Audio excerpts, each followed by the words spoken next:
శుక్లాంబరధరం విష్ణుం శశివర్ణం చతుర్భుజం ప్రసన్నవదనం ధ్యాయేత్ సర్వవిఘ్నోపశాంతయే. గురుర్బ్రహ్మా గురుర్విష్ణుః గురుర్దేవో మహేశ్వరః గురుః సాక్షాత్ పరం బ్రహ్మ తస్మై శ్రీగురవే నమః. వ్యాసాయ విష్ణురూపాయ వ్యాసరూపాయ విష్ణవే నమో వై బ్రహ్మనిధయే వాసిష్ఠాయ నమో నమః. కూజంతం రామ రామేతి మధురం మధురాక్షరం ఆరుహ్య కవితాశాఖాం వందే వాల్మీకికోకిలం. శృతిస్మృతిపురాణానాం ఆలయం కరుణాలయం నమామి భగవత్పాదశంకరం లోకశంకరం. వాగర్ధావివ సంపృక్తౌ వాగర్ధప్రతిపత్తయే జగతః పితరౌ వందే పార్వతీ పరమేశ్వరౌ. సూక్తిం సమగ్రయతు న స్వయమేవ లక్ష్మీః శ్రీరంగరాజమహిషీ మధురైఃకటాక్షైః. వైదగ్ధ్యవర్ణగుణగుంభనగౌరవైర్యాం కండూలకర్ణకుహరాः కవయోధయంతి. హైమోర్ధ్వపుండ్రమజహన్మకుటం సునాసం మందస్మితం మకరకుండలచారుగండం బింబాధరం బహుళదీర్ఘకృపాకటాక్షం శ్రీవేంకటేశముఖమాత్మని సన్నిధత్తాం. విమలపటీ కమలకుటీ పుస్తకరుద్రాక్షసస్తహస్తపుటీ కామాక్షీ పక్ష్మలాక్షీ కలిత విపంచీ విభాసి వైరించి. హరి ఓం. పరమేశ్వర స్వరూపైన సభకి నమస్కారం. తరువాతి నామం శ్రీకరీ. శ్రీకరీ అన్న మాటకు అర్థం ఏమిటంటే శ్రీయతే జనైరితి. శ్రీ జనుల చేత ఆశ్రయింపబడేనదేదో దానిని శ్రీ అని పిలుస్తారు. అలాగే శ్రయతి హరిమితి శ్రీ. మనందరం ఆవిడ వంక చూస్తాం. మాకు సంపదనివ్వాలి, మాకు సౌకర్యాలు ఇవ్వాలి, మాకు ఐశ్వర్యం ఇవ్వాలి, మాకు సమస్త విభూతులను ఇవ్వాలి, మాకు వృద్ధినివ్వాలి అని మనం కోరుతాం. ఆవిడ తన భర్త విష్ణువుని ఆశ్రయించి ఉంటుంది. ఆయనంటే ఆవిడికి అంత ప్రీతి, హరిప్రియా. కాబట్టి ఇప్పుడు రెండు అర్థముల చేత ఆవిడ శ్రీ, రెండర్థముల చేత శ్రీ అయింది. అయితే లోకంలో డబ్బుని పరిహసించడమూ పనికిరాదు, డబ్బుని నిందించడమూ పనికిరాదు, డబ్బు కోసం అతిగా వెంపర్లాడడమూ పనికిరాదు. కొంచెం కఠినంగా అనిపించినా ఓ గడుసు కవి ఓ మాట అన్నాడు, డబ్బు చెప్పులా ఉండాలన్నాడు. మన దగ్గర చాలా డబ్బు ఉందని పెద్ద చెప్పులు కొనుక్కోం, మన దగ్గర తక్కువ డబ్బులు ఉన్నాయని చిన్న చెప్పులు కొనుక్కోం, పాదానికి సరిపోయే చెప్పులు కొనుక్కుంటాం. మనకి అవసరం వచ్చినప్పుడు, అవసరం కన్నా ముందు ద్రవ్యం అక్కడ సిద్ధంగా ఉండేటట్టు ఈశ్వరానుగ్రహం ఉంటే చాలు. అంతకన్నా ఉన్నా ఏం చేస్తావు? అది కూడా ఓ ఇబ్బందే అవుతుంది. చాలా అధికంగా ధనం ఉన్నా ఇబ్బందే, అసలు ధనం లేకపోతే అది చాలా బాధ. అసలు ధనం లేదనుకోండి, అది విశేషమైనటువంటి బాధ. అందుకే ఎల్లభసే నిజ కర్మోపాత్తం విత్తంతేన వినోదయ చిత్తం అన్నారు శంకర భగవత్పాదులు. ద్రవ్యం వద్దు అని అనకు, అది మంచి పద్ధతి కాదు, కానీ న్యాయంగా ఆర్జించు. మాతా నిందతి నాభినందతి పితా భ్రాతా న సంభాషతే భృత్య కుప్యతి నానుగచ్చతి సుతా కాంతాపి నాలింగతే. అర్ధప్రార్థన శంకయా న కురుతే సల్లాపమాత్రం సుహృత్ తస్మాత్ నైతికమర్ధమార్జన శృణు సఖే విత్తేన సర్వే వచాః అని నీతిశాస్త్రం. మాతా నిందతి, అమ్మ అసలు నింద చేయదు, అమ్మకు కొడుకు ఆశీర్వచనమే చేస్తుంది. అటువంటి అమ్మ నిందిస్తుంది డబ్బు సంపాదించకపోతే కొడుకు. నాభినందతి పితా, తండ్రి సంతోషంగా భుజం మీద చెయ్యేసి అక్కడికి వచ్చావురా అనడు సంపాదించకపోతే. నాభినందతి పితా భ్రాతా న సంభాషతే, అన్నదమ్ములు కూడా అంత ప్రేమగా మాట్లాడరు, కష్టపడడు, ఒక రూపాయి సంపాదించాడు, అట్లా కూర్చుంటాడు, తేలిగ్గా వచ్చేయాలంతే, అలా కోరుకుంటాడు. భ్రాతా న సంభాషతే భృత్య కుప్యతి, సేవకులు కోపగిస్తారు, రూపాయి ఇవ్వలేడు కానీ పనులు మాత్రం చెప్తాడు అంటారు. భృత్య కుప్యతి నానుగచ్చతి సుతా, తండ్రి వస్తున్నాడు అంటే కొడుకు పరమ విధేయతతో పరిగెత్తుకొచ్చి కాళ్ళు కడుక్కోండి నాన్నగారు నీళ్ళు ఇవ్వడు. ఏది ఇన్ని తెలివితేటలు ఉన్నాయి, ఏదైనా చదువుకుందాం అంటే ఓ రూపాయి ఇవ్వలేడు, సంపాదించాడు. కాబట్టి నానుగచ్చతి సుత కాంతా పీనాలింగతే, భార్య కూడా ప్రియమార కౌగిలించుకోదు. అంటే ఆవిడ తప్ప కాదు, ఏది ఆయన సంతోషపెడితే కదా, అసలు ఇంటికి కావలసినవి తెస్తే కదా, కష్టపడ్డు తాడు.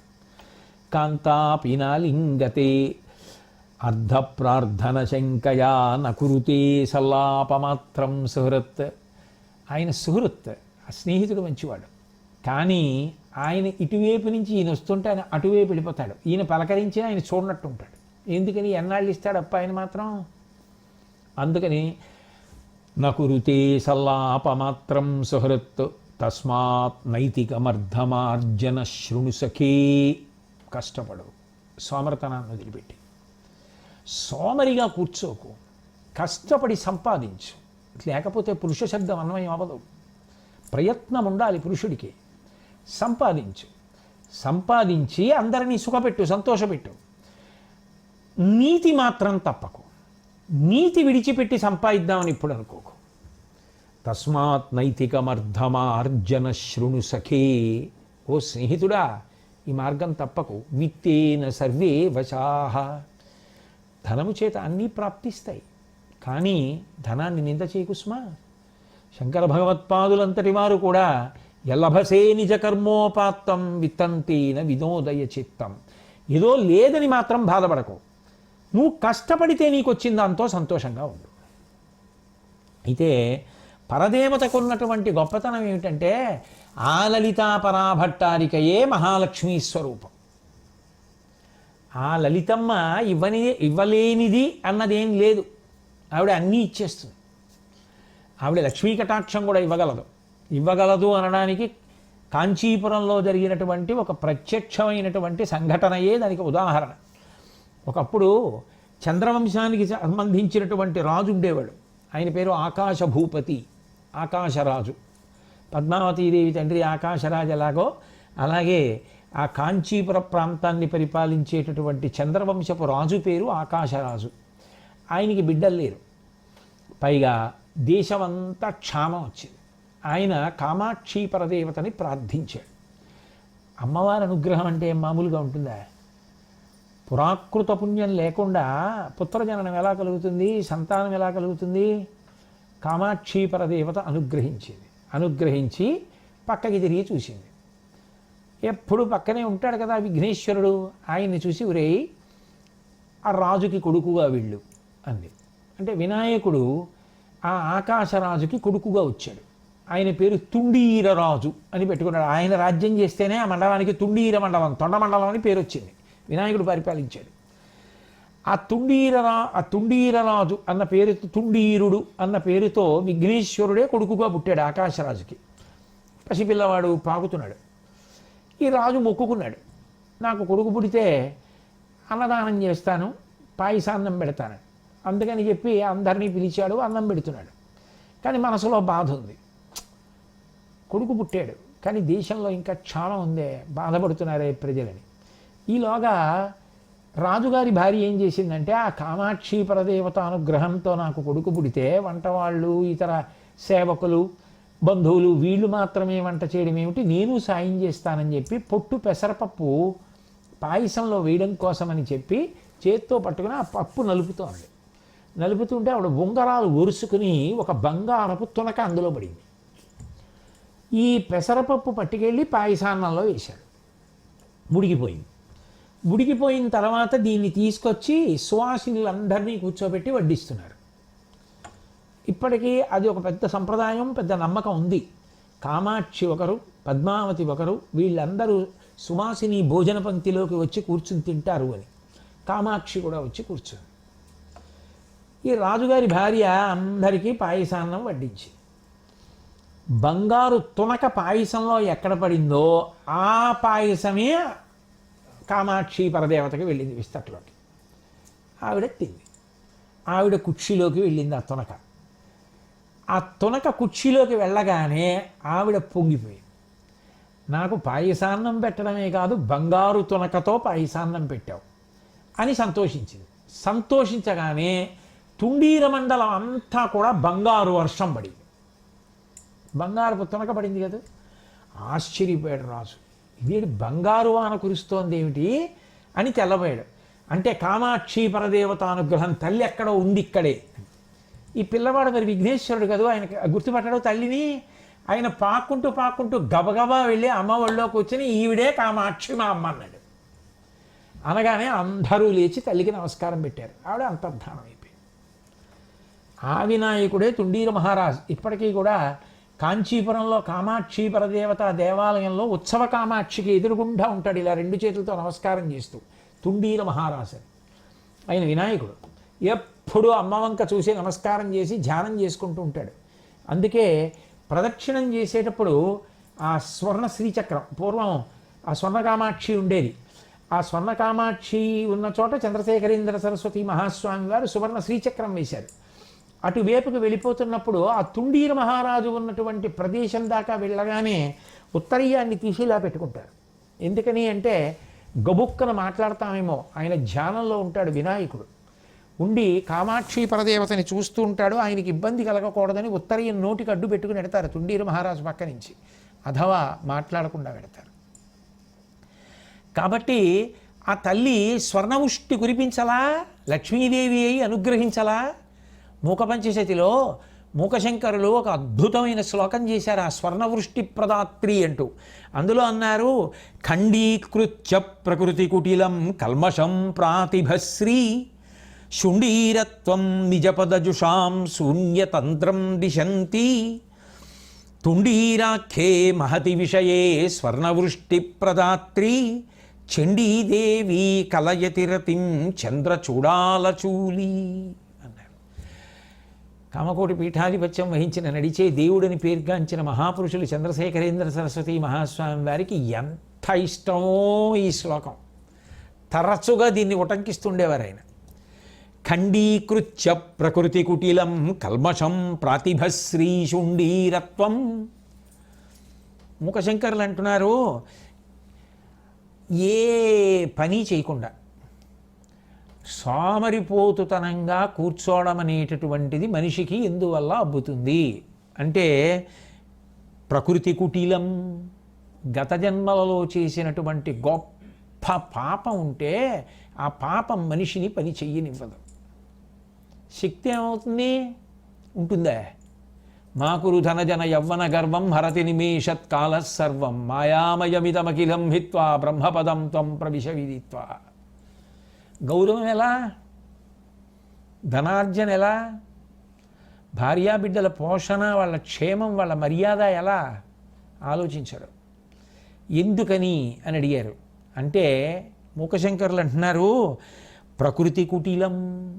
కుటిలం అంటే ఈ వంకర ప్రవర్తన ఎందుకు వచ్చింది అంటే, చేసిన పాపం ఉంది కథ జన్మలోది. ఆ భయంకర పాపం వల్ల ఇటువంటి ఆలోచన వచ్చింది. ఇప్పుడు తల్లి ఏం చేస్తుందట? ఖండీకృత్య, ఆ పాపాన్ని తీసేస్తుందట. తీసేసి శుండీరత్వం, ఆ సోమరతనాన్ని వదిలించేస్తుందట. ప్రాతిభశ్రీ, ఏదో ఒకటి, ఏ విభూతి లేకుండా మనిషి అన్నవాడు ఉండడు. ఏదో ఒకటి ఉంటుంది, ప్రతి వాడికి ఉంటుంది. తన యందు ఏ నైపుణ్యం, తన యందు ఏ ప్రతిభ లేకుండా ఈ లోకంలో ఎవ్వడూ సృజించబడడు. కష్టపడాలనుకుంటే నీ ప్రతిభ నీకు జ్ఞాపకానికి వస్తుంది. అందుకే సంవత్సరాది నాడు చేదు పచ్చడి పెట్టి సంక్రాంతి నాడు పాయసాన్నం పెడతారు, పొంగల్ అని దానికి పేరు ఎందుకు వచ్చిందంటే, సంవత్సర ప్రారంభంలో కష్టపడడం నేర్చుకున్నవాడెవడో, చేదు కష్టపడడం నేర్చుకున్నవాడెవడో వాడికే పొంగలి తినే అర్హత ఇవ్వండి అన్నారు. అందుకే పండగ నాడు పొంగల్ పెట్టారంటారు. అంటే అదే మూకశంకరులు ప్రతిపాదిస్తున్నారు. ఖండీకృత్య ప్రకృతి కుటిలం కల్మషం ప్రాతిభశ్రీ శుండీరత్వం. ఆ సోమరితనం వదిలిపోతుందట. నిత్య చైతన్యం, ఎప్పుడూ ఏదో మంచి పని, ఎప్పుడూ ఏదో మంచి పని, ఎప్పుడూ ఏదో మంచి పని, ఏదో ఆలోచన, ఏదో చెయ్యాలి, ఏదో చెయ్యాలి, ఏదో చెయ్యాలి, చేస్తూనే ఉంటాడు. ఎక్కడి నుంచి వచ్చింది ఆ ఉత్సాహం? ఎందుకు చేస్తున్నాడు? అంటే గత జన్మల యందు చేసినటువంటి పుణ్యం అది నిత్య చైతన్యమైంది. పరదేవతానుగ్రహం పరిపూర్ణంగా పొంది ఉన్నవాడని గుర్తు. అది నిత్య చైతన్యం తప్ప సోమరితనంగా కూర్చో అన్నా కూర్చోలేడు, పడుకో అన్నా పడుకోలేడు. ఎప్పుడేదో ఆలోచిస్తుంటాడు, ఎప్పుడేదో మంచి పని చేస్తుంటాడు. ఎందుకని అంటే సోమరిగా ఉండలేక తన ఎందు ఏదుందో అది పంచిపెడుతుంటాడు. ప్రాతిభశ్రీ అది ఇస్తుంది ఆవిడ. అది లక్ష్మి అంటే అన్నారు ముఖశంకరులు. అది ఇస్తుంది చండీదేవి. అమ్మవారికి చండీదేవి అన్న మాట ఎందుకు వేశారంటే చండీ అంటే చెడి కోపనై ఇది చెండి. అమ్మవారికి కోపం ఎందుకు వస్తుందంటేట, నీకు ఈ శక్తిని ఇచ్చాను, ఏం చేస్తున్నావు, దాన్ని ఏం ఉపయోగించావు, ఏం సంపాదించావు, ఏం కష్టపడుతున్నావు, అది ఆవిడికి కోపంట. మరి శక్తి ఆవిడ కదా, దాన్ని సద్వినియోగం ఎందుకు చెయ్యవు?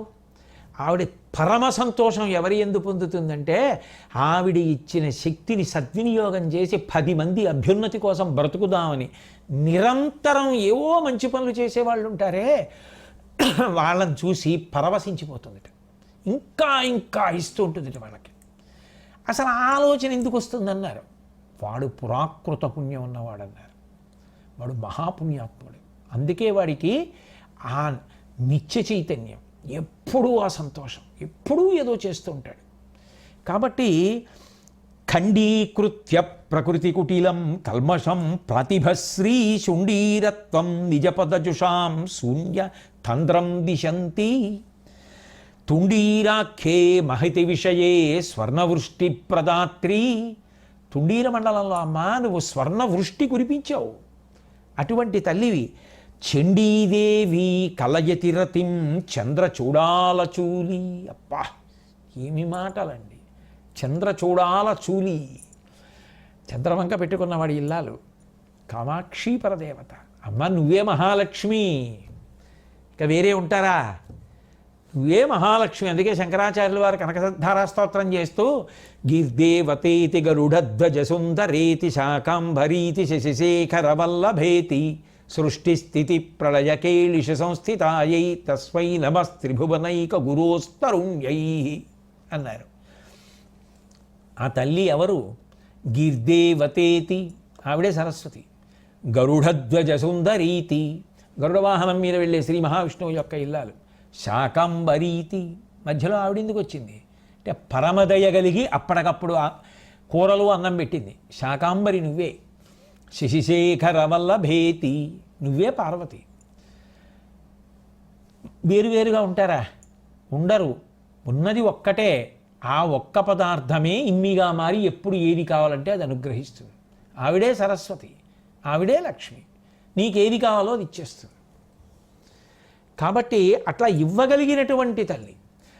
కాబట్టి నీ అవసరాన్ని గుర్తించి నీకు భక్తి ఉంటే ఆవిడ నీ యందు ఏ ప్రతిభ దాగి ఉన్నదో ఆ ప్రతిభని నువ్వే గుర్తించి దానితో నువ్వు గొప్పగా వృద్ధిలోకి వచ్చేటట్టు చేసేస్తుంది. అదే కల్మషం. పాపం ఉందా, నీ ప్రతిభ నీకు ఎప్పటికీ గుర్తురాదు, అలా ఉండిపోతాడంతే. దాన్ని ఖండించాలి అంటే అది ఆవిడ ఎందే సాధ్యం. అప్పుడు ఒక నీరు భూమిలోంచి ఒక్కసారి తన్ని ఎలా బయటికి వస్తుందో జల అంటాం కదా, నుయ్యి తవ్వుతుంటే వచ్చినట్టు అంతే ఉత్సాహం అలా వచ్చేస్తుంది. స్తబక మకరంద శృతి ఝరీ అంటారే శంకర్లు సౌందర్యలహరిలో, అట్లా ఉత్సాహం వస్తుందండి. కాబట్టి అమ్మా నువ్వు అటువంటి దానివి. అంతేకాదు ఆవిడ యందు ఒక గొప్పతనం ఉంది. లక్ష్మి అంటే ధనం, సంపద, ఇది చాలా అవసరం. శ్రీకరి అన్న మాటకు అర్థం అది. శ్రీ అంటే ఆ సంపదని కరి సృజించడం. సంపద తనంత తాను పరిగెత్తుకొస్తుందా? నువ్వు చెయ్యాలి క్రియ. అది అసలు నీ ప్రతిభ ఏమిటి ముందు నీకు తెలియాలి. అసలు నీ ప్రతిభ తెలియకుండా నువ్వు కూర్చుంటే రాదు. ఎక్కడో అక్కడ ఏదో ఒకటి మొదలు పెట్టాలి, మొదలుపెట్టి దాంట్లోంచి ఆలోచనలు వెళ్ళాలి, వెళ్ళి ప్రారంభం కావాలి. ప్రారంభమైతే ఏమో ఒకనాడు సామాన్యంగా మొదలుపెట్టినటువంటి వాడు ఎంత పెద్ద స్థాయికైనా వెళ్ళిపోతాడంతే, ఊహకందదు. ఆవిడ అనుగ్రహం ఎత్తేస్తుంది పైకి. అసలు అది రాకపోతే బిరడా పెట్టేసినట్టే. కాబట్టి అది లక్ష్మీ కటాక్షమే. ఇంకొకటి కూడా ఉంది, అది లక్ష్మీ కటాక్షమే. ఏది? భక్తి లక్ష్మి. లక్ష్మణుడు లక్ష్మీ సంపన్నుడు అన్నారు వాల్మీకి మహర్షి. లక్ష్మణో లక్ష్మీ సంపన్నో అన్నారు. ఏమిటి లక్ష్మీ సంపన్నో? ఆయన ఏమిటి జీవితంలో అనుభవించాడు? యవరాజ్య పట్టాభిషేకం తీసుకోలేదు, నాకు వద్దన్నాడు. రామచంద్రమూర్తి ఇంత కష్టపడ్డావు, నాతో కలిసి అరణ్యాల్లో తిరిగావు, తీసుకో యవరాజ్యం తీసుకో, యవరాజ్య పట్ట అభిషేకం చేసుకుంటావా అన్నారు. నాకు వద్దు, భరతుడికి చేయమన్నాడు. నిజం కూడా, మరి భరతుడికే చేయాలి, రాముడి తర్వాత పెద్దవాడు. ఏమిటి పాపం ఆయన పొందిన ఆనందం? 14 ఏళ్ళు రాముడి వెంట కష్టాలు పడి అరణ్యాల్లో అలా తిరుగుతూనే ఉన్నాడు. మరి ఏమిటి ఆయన ధనం అని అడిగారు. అడిగితే వాల్మీకి మహర్షి అన్నారు, లక్ష్మణో లక్ష్మీ సంపన్నో. లక్ష్మణుడు లక్ష్మీ సంపన్నుడు అన్నారు. ఏ లక్ష్మి? భక్తి లక్ష్మి. అందుకే రామాయణంలో ఒక విచిత్రమైనటువంటి సంఘటన ఉంది. అరణ్యవాసానికి వెళ్ళిన తర్వాత సీతారామ లక్ష్మణులు అరణ్యంలో పడుకున్నారు. కొన్ని బయలుదేరినప్పుడు ఉన్న ఉత్సాహం నిజంగా చేయవలసి వచ్చినప్పుడు చాలా కష్టంగా ఉంటుంది. తట్టుకు నిలబడేవాడు ఎవరో ఒకళ్ళో ఇద్దరు ఉంటారు. అరణ్యవాసం అంటే ఏదో బాగుంటుందనుకుని వచ్చాడేమో లక్ష్మణుడు. ఈ అడవి ఈగలు, క్రూర మృగాలు, రాక్షసులు, అరుపులు ఇవన్నీ చూసి 1 రోజా 2 రోజులా 2 నెలల 14 ఏళ్ళు ఎప్పటికి గడుస్తాయని బెంగపెట్టుకుంటున్నాడేమో అని అనుమానం వచ్చి వెనక్కి వెళ్ళిపోతాడేమో చూద్దామని రాముడు లక్ష్మణుడిని పిలిచి అన్నాడు, లక్ష్మణ పొరపాటు అయిందో, నువ్వు వచ్చేసావు, నేను వచ్చేసా. భరతుడు వస్తాడు అయోధ్య నందిగ్రామం, ఇప్పుడు మేనమామ గారింటి నుంచి వచ్చి నీ తల్లి సుమిత్రని నా తల్లి కౌసల్యని బ్రతకనివ్వడు. ఎందుకని? మనిద్దరం రాజ్యానికి అడ్డొస్తామని అనుమానం, అందుకని వాళ్ళని సంహరిస్తాడేమో. నువ్వు వెళ్ళిపోతే వెనక్కి వాళ్ళని కాపాడచ్చు, కాబట్టి వెళ్ళిపో వెనక్కి అన్నాడు. వెళ్ళిపోదామన్న కోరిక మనసులో ఉందనుకోండి, అమ్మాయి ఏదో అవకాశం దొక్కింది అంతే చాలని చెప్పి వెళ్ళిపోతారు. లక్ష్మణుడు అన్నాడు, దానికి ఏముందన్నయ్యా, వెళ్ళిపోతాను. నచ సీతా త్వయాహీనా నచాహమపి రాఘవ ముహూర్తమపి జీవావో జలన్మచ్చా వివాధృతౌ అన్నాడు. అన్నయ్య మరి ఈ మాట సీతమ్మకి చెప్పచ్చుగా. వదిన కూడా వచ్చి అయోధ్యలో అంతఃపురంలో ఉంటే భరతుడు అంత తొందరగా కౌసల్యని సుమిత్రని ఇబ్బంది పెట్టగలడా? వాళ్ళని సంహరించడమో వాళ్ళని ఖైదు చేయడమో సాధ్యమా? మరి సీతమ్మని ఎందుకు పంపవు అంటే, నచ సీతా త్వయాహీన, సీతమ్మ నిన్ను వదిలిపెట్టి ఉండలేదు అని నీకు నమ్మకం, అందుకని వదిలిని వెళ్ళమన్నావు. నన్ను వెళ్ళిపోమన్నావు, ఎందుకని నేను నిన్ను విడిచిపెట్టి ఉండగలనని అనుకుంటున్నావు. అన్నయ్య వెళ్ళిపోతాను నీ మాట ప్రకారం, కానీ నాకున్న బలము బలహీనత కూడా ఏమిటో తెలుసా అన్నయ్య? నచాహమపి రాఘవ, నేను కూడా నిన్ను వదిలి ఉండలేను రాఘవ.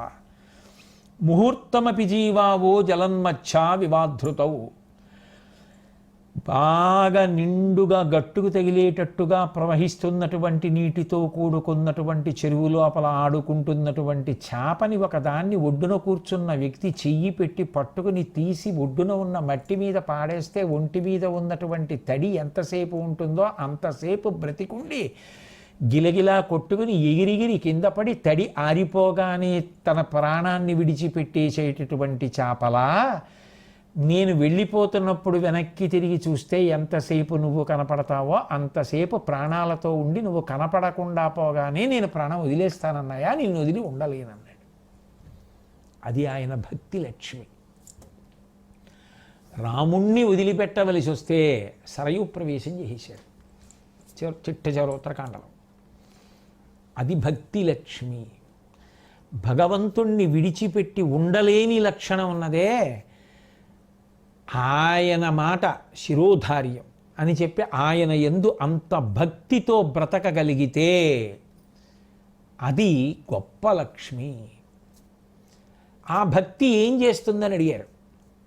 అడిగితే అదే కామాక్షి పరదేవత యొక్క పూజని నిర్ణయించారు దుర్వాసో మహర్షి. వారు ఆర్యాద్విశతి అని ఒక అద్భుతమైనటువంటి గ్రంథాన్ని చేశాడు దుర్వాసో మహర్షి.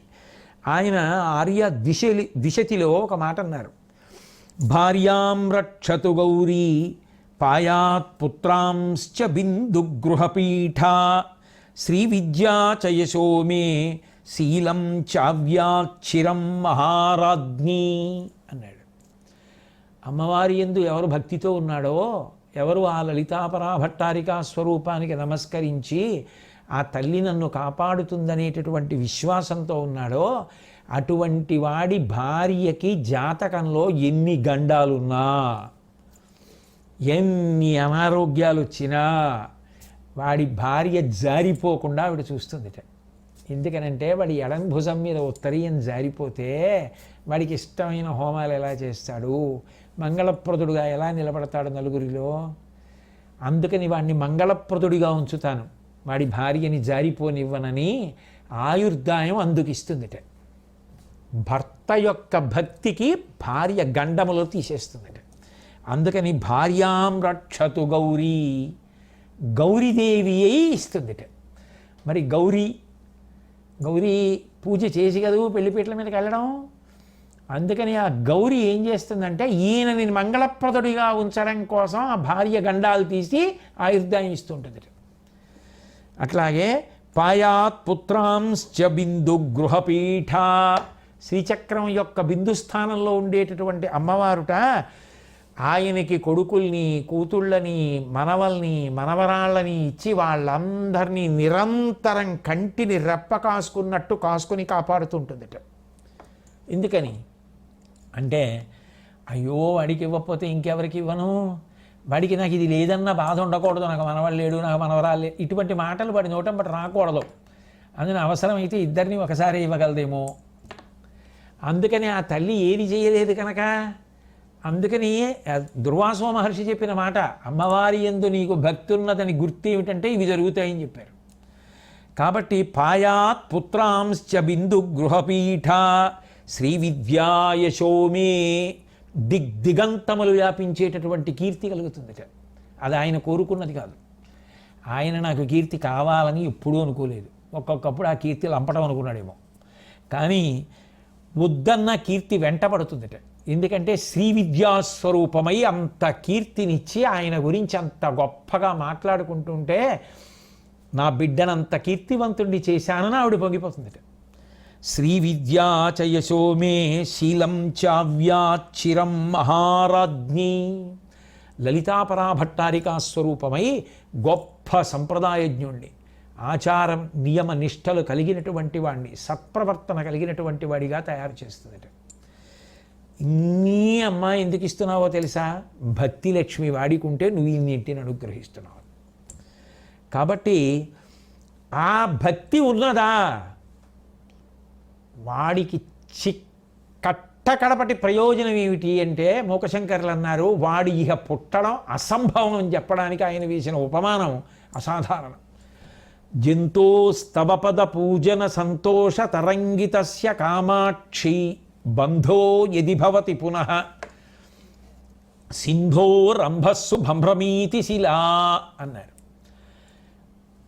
సముద్రం మీద ఒక పెద్ద బండరాయి తేలితే ఎంత ఆశ్చర్యమో, అమ్మవారి మీద మనసులో అంత భక్తి ఉన్నవాడు ఆ అమ్మవారిని పూజ చేస్తే వాడు మళ్ళీ పుట్టడం అనేటటువంటిది అంత అసంభవమైన విషయం. అమ్మవారి దృష్టిలో వాడు పుట్టక్కర్లేదు, ఏమో వాడికి ఏమైనా బలమైన కోరికుంటే వాడు పుట్టాలేమో.